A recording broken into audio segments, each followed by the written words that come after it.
नमस्कार, मैं सैयद आकिल। आज जो देश का एक सबसे बड़ा मुद्दा है वो है भारत और पाकिस्तान के बीच सीज़ फायर और चाइना का अरुणाचल प्रदेश के कई हिस्सों में नाम बदलने का। भारत पाकिस्तान के बीच हुए सीज़ फायर किसी के भी गले नहीं उतर रहा है, क्योंकि भारत कभी भी सांप को अधमरा नहीं छोड़ता।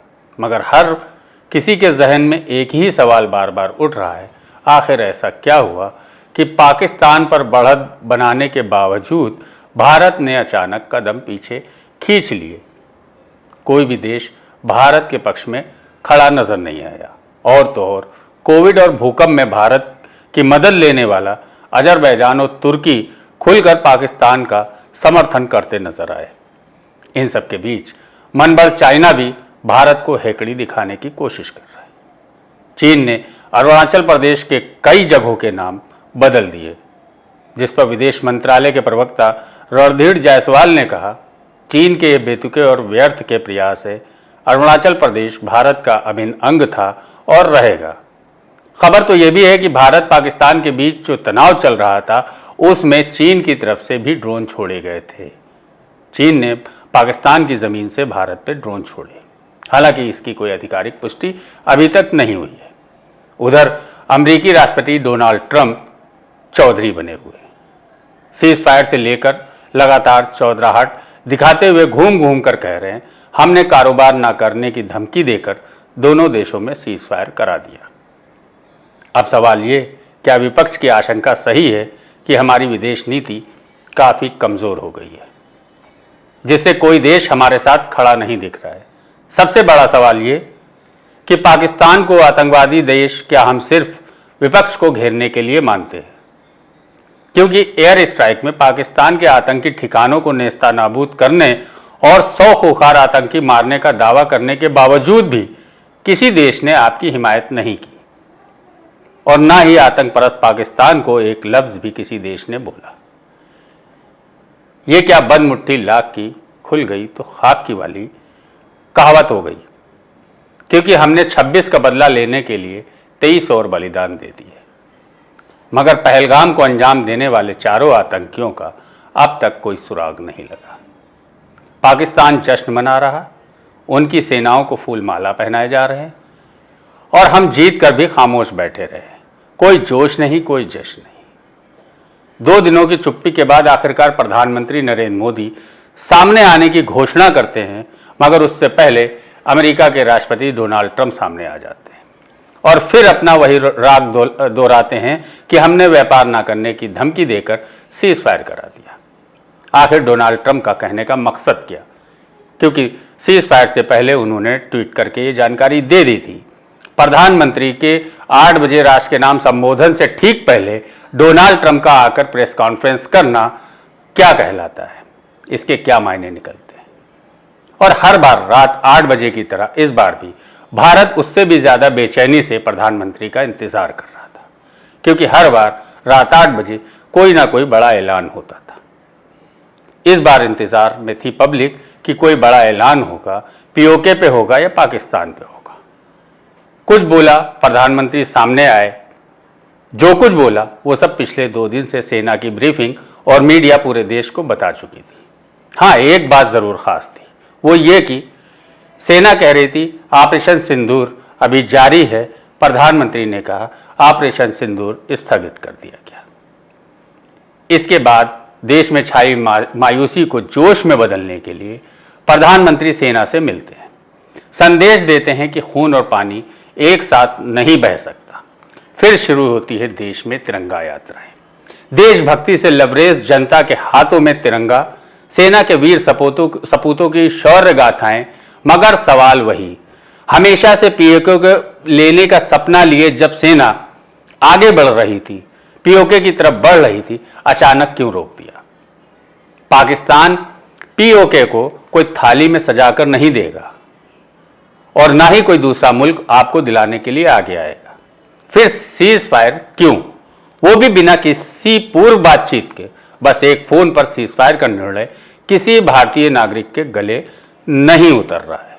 6 मई की रात जब भारतीय वायुसेना ने पाकिस्तान अधिकृत कश्मीर में आतंकी ठिकानों पर हमला किया तो पूरा देश इस कार्रवाई को निर्णायक मोड़ मान रहा था। हमले में 100 से अधिक आतंकियों के मारे जाने की बात कही गई। लोगों को लगा अब आतंक के खिलाफ निर्णायक लड़ाई शुरू हो चुकी है। अब देश में कोई आतंकी हमला नहीं होगा, अब आतंकवादी पूरी तरह नेस्तनाबूद हो जाएंगे। लेकिन अचानक जब पूरा देश एक निर्णायक अभियान की अपेक्षा कर रहा था, तब एक सीज फायर की घोषणा होती है। भारत कहता है ये हमारा संप्रभु निर्णय है। अमेरिका के राष्ट्रपति डोनाल्ड ट्रंप दावा करते हैं यह सीज फायर उनकी मध्यस्थता और आर्थिक दबाव की वजह से हुआ है। इस विरोधाभास ने कई सवाल खड़े कर दिए। कुछ दिन पहले पहलगाम में हुए आतंकी हमले में 26 से अधिक लोग शहीद हुए। उनकी शहादत के बाद पूरे देश में आक्रोश था। लोगों की मांग थी पाकिस्तान से बदला लिया जाए। सरकार ने भी बदले की बात कही। नेताओं ने मन से कहा जवाब ऐसा होगा जिसकी कल्पना भी नहीं की जा सकती। लेकिन फिर अचानक मौन क्यों छा गया। आज भी भारत जिन आतंकियों को वैश्विक मोस्ट वांटेड कहता है, हाफिज सईद, मौलाना मसूद अजहर, सैयद सलाउद्दीन और दाऊद इब्राहिम जैसे आतंकी, वो सब पाकिस्तान में खुलेआम है। लेकिन हमारे अभियान का फोकस उनसे आगे नहीं बढ़ा। क्या इन आतंकी सरगनाओं के खिलाफ कार्रवाई की योजना थी या फिर सिर्फ दबाव की रणनीति थी? एक और बड़ा सवाल, क्या भारत इस कार्रवाई से कूटनीतिक समर्थन पाने में सफल हुआ? उत्तरी देशों तुर्की, अजरबैजान ने पाकिस्तान के पक्ष में बयान दिए। चीन ने अरुणाचल प्रदेश के कई स्थानों के नाम बदल दिए और तनाव बढ़ाने की कोशिश की। यहां तक कि अमेरिका ने भी भारत और पाकिस्तान से दोनों पक्षों से संयम की सलाह दी। क्या ये संकेत हैं कि भारत इस मुद्दे पर अंतर्राष्ट्रीय समर्थन हासिल नहीं कर पाया? विशेषज्ञ मानते हैं कि भारतीय कार्रवाई सैन्य दृष्टिकोण से प्रभावी थी, लेकिन कूटनीतिक समर्थन की कमी ने भारत की स्थिति को सीमित कर दिया। यही 100 आतंकी मारे जाने का दावा है तो वैश्विक समुदाय की चुप्पी बताती कि हमारी विदेश नीति अपने आप को प्रभाव खो रही है। 26 जवान शहीद हुए, हमने कहा हमने जवाब दिया, लेकिन ना उन 4 आतंकियों का कोई सुराग मिला, ना आतंक के आकाओं के खिलाफ निर्णायक कार्रवाई हुई। हमने उनके स्ट्रक्चर को नेस्तनाबूद किया, 100 खूंखार आतंकी मारने का दावा किया, लेकिन मोस्ट वांटेड आतंकियों में से किसी पर भी ग्लोबल बात नहीं हुई। ना अमेरिका ने कुछ बोला, ना पाकिस्तान ने कुछ बोला, ना हमने कुछ बोला। हमने कहा हमने 26 मांगों के उजड़े सिंदूरों का बदला ले लिया और इसका नाम दिया ऑपरेशन सिंदूर। लेकिन कहीं ना कहीं हम अचानक सीज फायर से अपने आप सवालों के घेरे में आ गए। भारत ने ऑपरेशन सिंदूर के जरिए जो शुरुआत की थी वो क्या रणनीतिक विराम था या फिर एक बार फिर अधूरी कहानी? देश को जवाब चाहिए। विश्वास सिर्फ शब्दों से नहीं, नतीजों से आता है।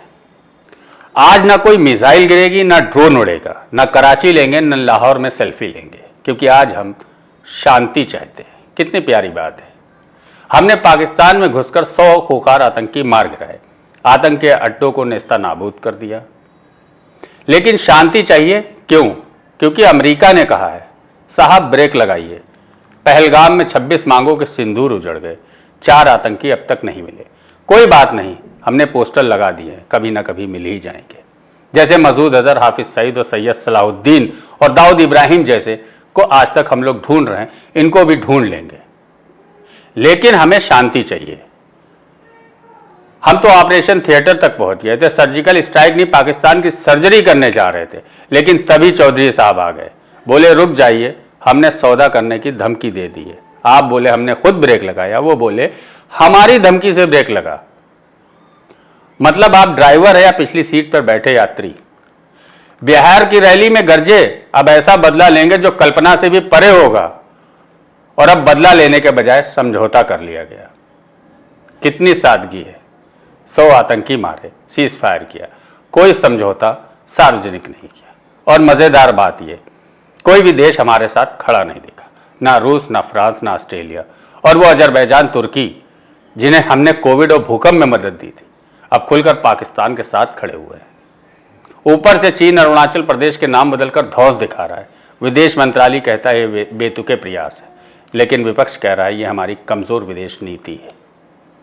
और ट्रंप घूम घूम कर कह रहे हैं हमने सीज फायर कराया।